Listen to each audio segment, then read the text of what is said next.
औज़ुबिल्लाहिमिनश्शैतानिर्रजीम बिस्मिल्लाहिर्रहमानिर्रहीम। आज पीर है और इक़रा आर्ट चैनल की तरफ से इंशाअल्लाह ताला हम हर पीर को ख़ताती की क्लास लेंगे और आपको ख़ताती सिखाएंगे। जिन अहबाब को ख़ताती सीखने का शौक़ है और जो अपनी लिखाई को दुरुस्त करना चाहते हैं, हमारे स्कूल के तलबा कॉलेज के, तो वो लोग जो है वो हमारी जो क्लास है उसमें शामिल हों, बगौर इसको देखें ख़ताती कैसे सीखी जाती है, कैसे लफ्ज़ बनते हैं, क़तों का क्या हिसाब होता है।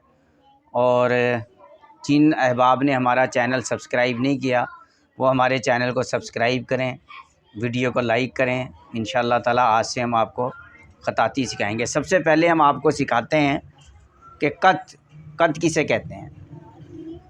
कत कहते हैं असल में लिखाई की मोटाई को। मतलब अगर हम इतना मोटा लिखेंगे तो ये, अगर हम इतना मोटा लिखते हैं, हमारी लिखाई इतनी मोटी होती है, तो ये लिखाई का कत है, ये लिखाई का कत हो गया। अगर हमारी लिखाई की मोटाई इतनी है तो ये मतलब कि ये कत हो गया।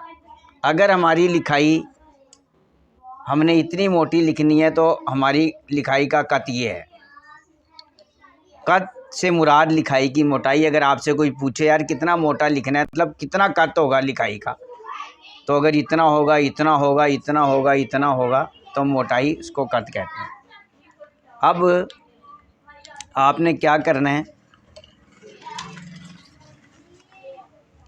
कि अगर हमने इतना मोटा लिखना है तो आपने इतनी 1 2 3 4 5 6 7 हमने लाइनिंग पहले लगाई हुई थी, ऐसे रख के 7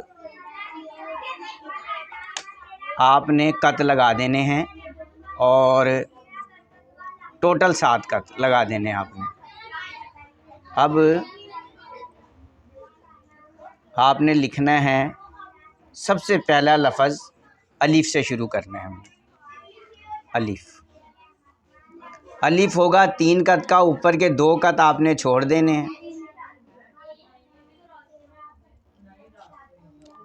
ये अलिफ हो गया। अब इसकी जो ऊपर और नीचे की नोक है, ये आपने ख़ुद कोशिश नहीं करनी यूँ बनाने की, ऐसे नोक नहीं। जब आपकी कलम, ये भी मैं बता दूँ आपको, अगर आपकी ये कलम बाएं हाथ में है और ये सिरा आपका दिल की तरफ है, तो आपने कलम इस एंगल से काटनी है, ऐसे ऐसे नहीं काटनी, ऐसे काटनी है कलम।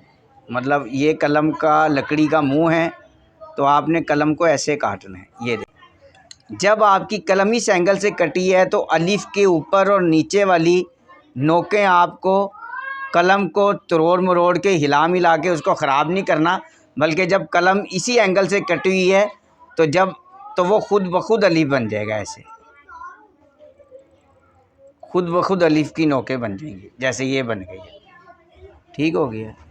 और इसको इस तरह करके नहीं चलाना लिखते हुए, इसको इस तरह नहीं चलाना, इसका एंगल ऐसे हो, ऐसे हो, यूँ, ऐसे ना हो कलम का, ऐसे रखना है।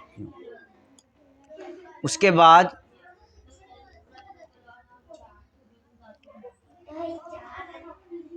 आपने एक ऐसी लकीर लगानी है।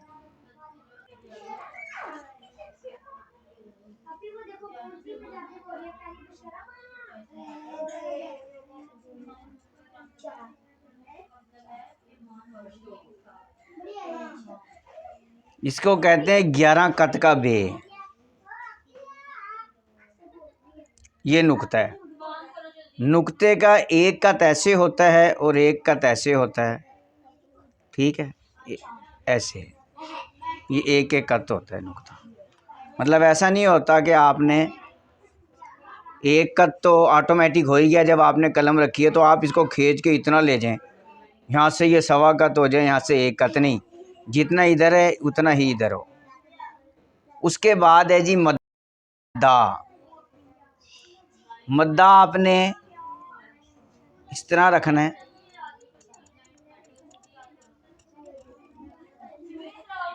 इस तरह करना है। ये देखिए, अब मैं आपको यहाँ समझाऊँ ये मैंने किस तरह किया है। ये हैं ऊपर के 2 कत,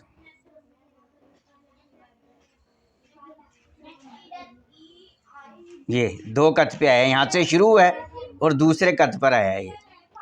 ये हमने यहाँ से शुरू करना है।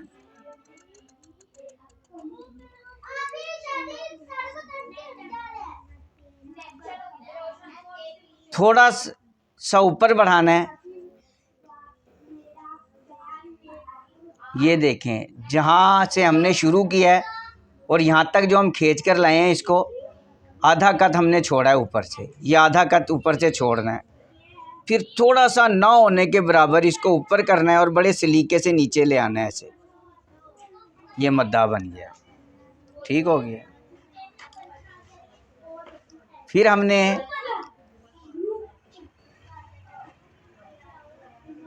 बे ते से वो बनाना है। ये 5 कत में होता है।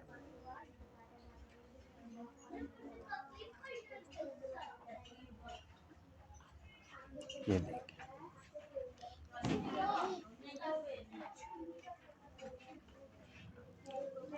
ये देखिए, 1 कत 1 कत 1 कत। ये थोड़ी नोक ज़रा बाहर सी आ गई है।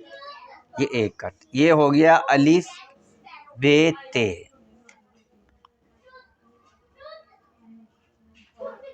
अब मैं आपको एक और चीज़ समझा दूं। 1 2 3 4 5 6 7, आपने 7 कत की बराबर लाइनें लगाई हैं।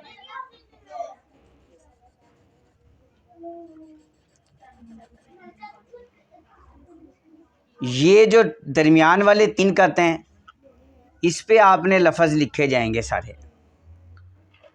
ये वाले जो 2 कत हैं, अलिफ वगैरह इस पर आएगा। अलिफ सेंटर के 3 कत में आएगा। बे भी इसी पे चलेगा, बहुत लफ्ज़ इसी पे चलेंगे। अब मैं आपको अलिफ बे ते जीम समझा दूं, और ये आपने 3 लफ्ज़ों की प्रैक्टिस करनी है। ये ऐसे 5 होता है, 1 2 3 4 5। ये देखिए, मैंने अंदाजे से किया था लेकिन ये पूरा 5 आया है, ठीक है। ये 5 कत का होता है इस तरह।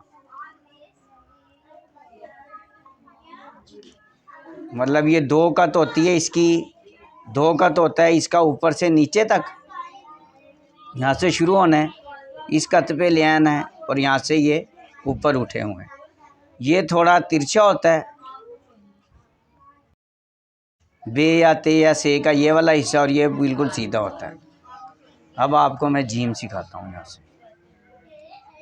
जीम के लिए आपने 1 कत इस तरह रखना है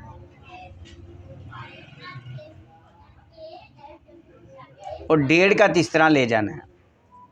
और यहाँ से इसकी जो मोटाई है वो आधे कत होती है और यहाँ से इसकी पौना कत। ये वाली जगह बताई है मैंने आपको, ये वाली। यहाँ से आपने गोलाई करनी है।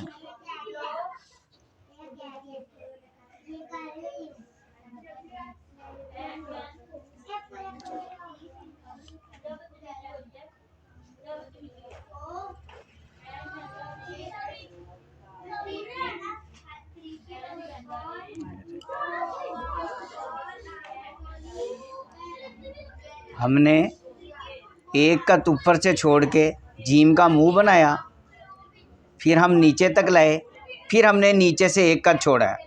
1 कत जीम का ऊपर से छूटेगा, 1 कत नीचे से छूटना है और ये जीम बन गया,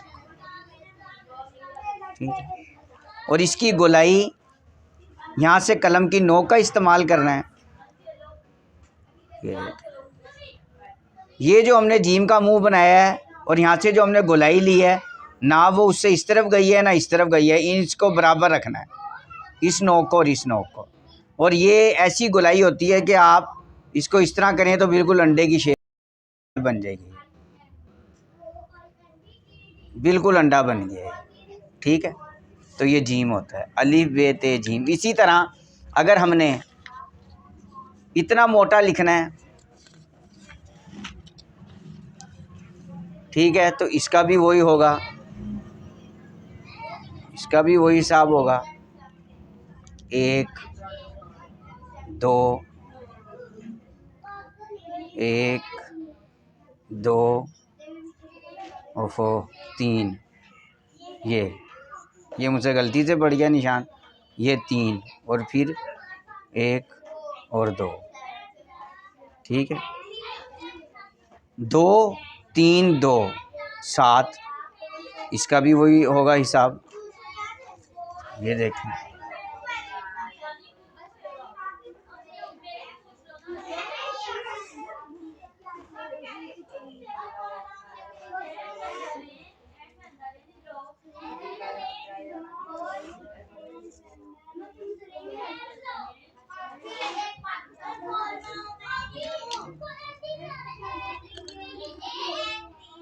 ये देखें, ये आपने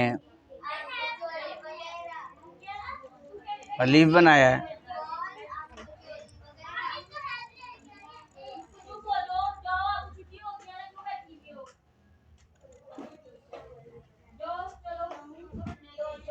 ये मद्दा ऐसे बस नोक रखनी है यूँ।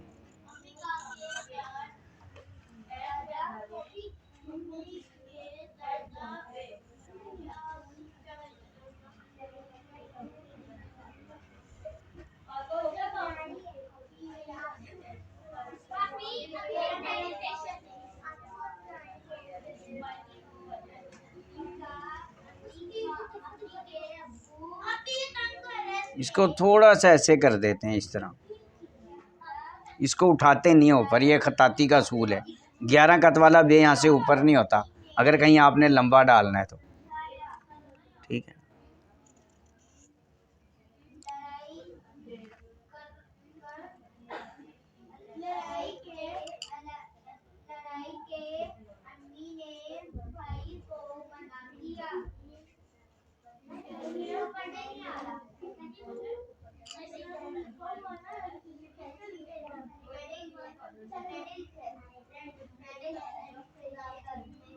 ठीक है, अलीफ बे ते।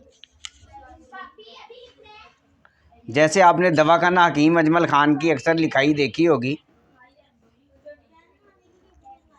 मती भी लिखा होता है, मती।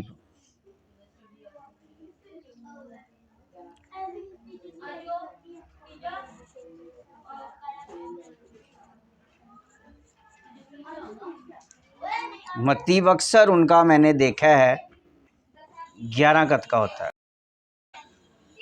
बे अक्सर उनके मतीब में मैंने कराची भी देखा, मैंने लाहौर में भी देखा। तो ये अक्सर ऐसे होता है खताती में कि अगर जगह बहुत ज़्यादा हो तो वहाँ पे बड़े कत वाला बे डाल दिया जाता है। ठीक है, मतीब, मतीब हिकमत से है। ये देखें मतीब। ठीक है, अलीफ, आज का आपको जो हमने सबक दिया है वो है अलीफ, बा ता जीम। आप ये जब सारा कुछ अगर मैं इन 2 लफ्ज़ों का आपको समझा दूंगा तो एक बात भी जो है ना वो पल्ले नहीं पड़ती इंसान के। आपने बस समझना है कि ये सेंटर के जो 3 कत हैं इसमें अलीफ है, जो ऊपर के 2 हैं उसमें मद्दा है। ये जहाँ से हमने शुरू किया इसको खींच के हम वहाँ तक नहीं लेकर गए ऊंचा, बल्कि आधा इंच का हमने, आधा कत का हमने गैप दिया है। फिर जो हमने ये करके बड़े सलीके से इस तरह कलम लाए हैं, इसको ये भी बराबर है। ठीक है, ये भी बराबर है। ये नहीं है कि ये खींच के हम जो है वो मद्दा को हमने खींचा ऐसे बनाने के लिए, तो ये जो हम मद्दा हैं ये हम यहाँ से यूँ ले गए हैं, ऐसे ऐसे नहीं है, बल्कि जितना ये है उतना ही ये यहाँ हमने ख़त्म करना है, नीचे नहीं लाना। ठीक हो गया। इसी तरह बे है, बे इस तरह 5 कत है और इस तरह 2 कत है। 1 कत तो ले गया इसकी दोनों नोकें जो हमने ऊपर करनी है और 1 कत ये सीधा। और ये 11 कत वाला बे को हमने सिर्फ ऐसे रखना है और इस तरह सीधा ले जाना है। और जो जीम है, जीम हमने 1 कत छोड़ना है।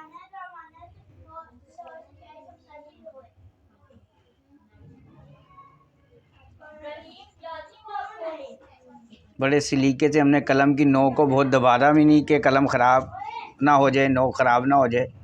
फिर इसको हमने बड़े सलीके से इस तरह लाना है, गोलाई, और ये लानी है।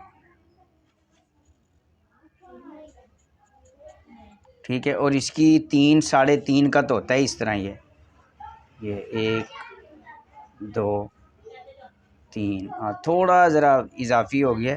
ये 3.5 कत होता है। ये 3.5 कत क्या होता है, यहाँ से यहाँ तक जितनी भी आपने मोटाई लिखनी है, चाहे वो इतनी हो चाहे जितनी भी हो, तो उस कत को 3.5 कत ऐसे नाप के इस तरह ले जाना है। नीचे से 1 कत छोड़ना है, ऊपर से 1 कत छोड़ना है, तो ये आपका जीम बन गया है। और नुक्ता 1 कत इस तरह, 1 कत इस तरह। ये हमारा आज पहला सबक था, अलिफ बे ते जीम। इंशाअल्लाह ताला अगले पीर को दोबारा वीडियो होगी। और आप जब बेस लिखना सीख गए तो समझें ते भी आ गया, से भी आ गया। और आपने जीम सीखा तो समझें हा भी आ गया, खे भी आ गया। मतलब एक जैसे बहुत से लफ्ज़ होते हैं। तो इंशाअल्लाह अल्लाह ताला खैर फरमाए, पीर को हम दोबारा मिलते हैं इंशाअल्लाह। और बीच में भी हमारी वीडियो जो है वो आप देखते रहा करें, और आम दिनों में भी। अल्लाह ताला रहमत।